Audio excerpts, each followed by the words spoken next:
Friends, please subscribe my channel Learn and Study. In this channel you can see BD notes, assignments, activities and question papers and TET syllabus and previous year question papers. Thank you. Hello friends, welcome to my channel Learn and Study. Please do subscribe my channel. Today in this video we will see the BD first year Sem 1 philosophy activity. Critically review a selected book written by a contemporary educationalist in India. Here I am taking a class view of contemporary educationalist of Manibi Manjudar and George Murji, and the book was Education and Inequality in India. The objectives of the book are: the study attempts to answer the following critical questions using methods of classroom observation, textbook analysis, and interviews with various actors in the system of schooling. The main mechanism through which schooling reproduces inequalities around gender, caste, class, and religion. What has been the impact of policy on attempts to redress inequalities and to enable access to quality education for all? What is the role of a teacher in reproducing inequalities, and what are the counter hegemonic practices that make the education system enabling and equitable? The authors began with the contention that while the system of schooling in India serves primarily as a site of reproduction of school inequalities, the possibility that schooling can contribute to the social justice and equality is not foreclosed. What are the counter hegemonic practices that make the education system enabling and equitable? These questions appear to have been promoted by two critical observations. The first observation that the movement for investing elementary education has had an impact on the relationship between the education and the reproduction of inequalities. And the second, while universal elementary system has created a tremendous opportunities for ensuring educational access for all, state schools are currently populated with children of marginalized communities. The field study is located in theoretical debates emanating from two broad schools of thoughts.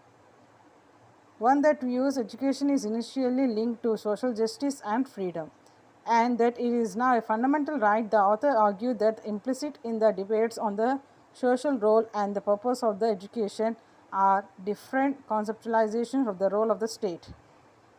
Having positioned the theme with the larger context, the authors developed the argument that the mass education provided through program of universalization has actually led to the segregation and segmentation among children attending school.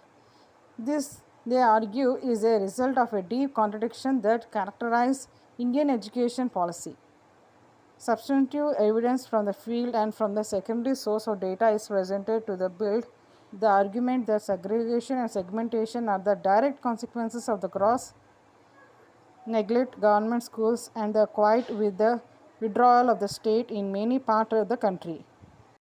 The virtual abandoning of the public school system and the strong advocacy for low fee paving private schools that continue to discriminate on the basis of caste, gender, and religion have shrunk the space for a serious public debate on the purpose and vision of education. The third chapter uncovers the several contradictions that exist in the system of education in India between federal process of schooling and simultaneously policy initiatives for setting up non-formal centers of learning, between centralization of educational processes and attempts at devolution of power to local bodies, and between public and private provisioning of school and the technocratic and managerial solutions that characterize the actual implementation of policy.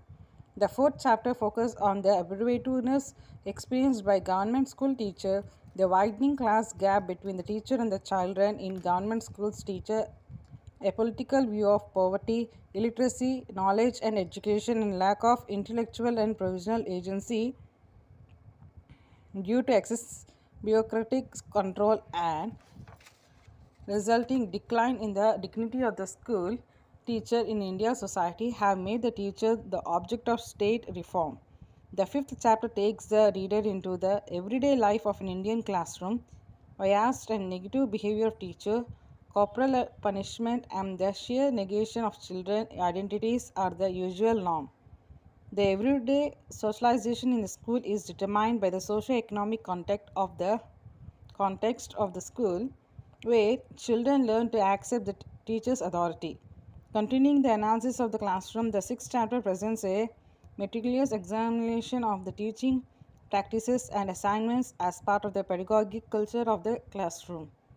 The seventh chapter addresses the issue of the quality and equality by examining whether the school textbooks reinforce or challenge the inequality of the power and knowledge in society. Findings: the textbook used in government schoolings in both states and the National Council of Educational Research and Training.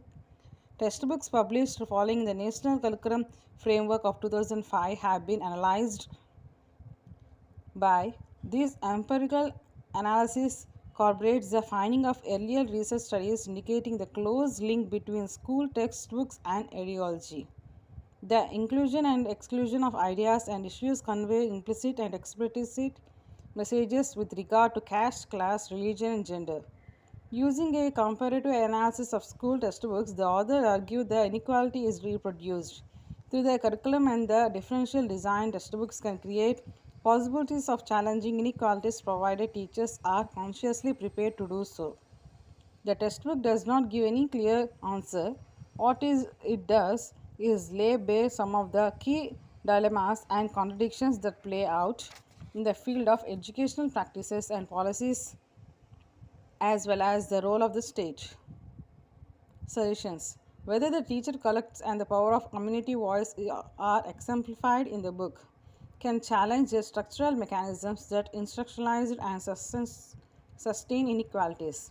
The book, in no uncertain term, compel educators to address the issue of context-specific curricula and pedagogics, and to promote em- emancipatory educational practices. In its concreted effort at unraveling contradictions in both policy and practice, perhaps there is also an admission, although recurrent, of the challenges political and neoliberal economic policies in the country and of the pushes and pull of international and national equalities that deeply influence the very purpose of education and its relationship with the society. Conclusion: this book has much to offer, although it is difficult to review. The main reason for this is that, apart from the fine introduction, which delineates the broad trajectory of SOE in India, its location, and its contemporary concerns, each chapter has divided into two broad sections: disciplinary trajectory and institutional domain, and contemporary concerns and emerging disclosures, call from the careful and separate attention. Thank you for watching. Please do subscribe my channel for more videos.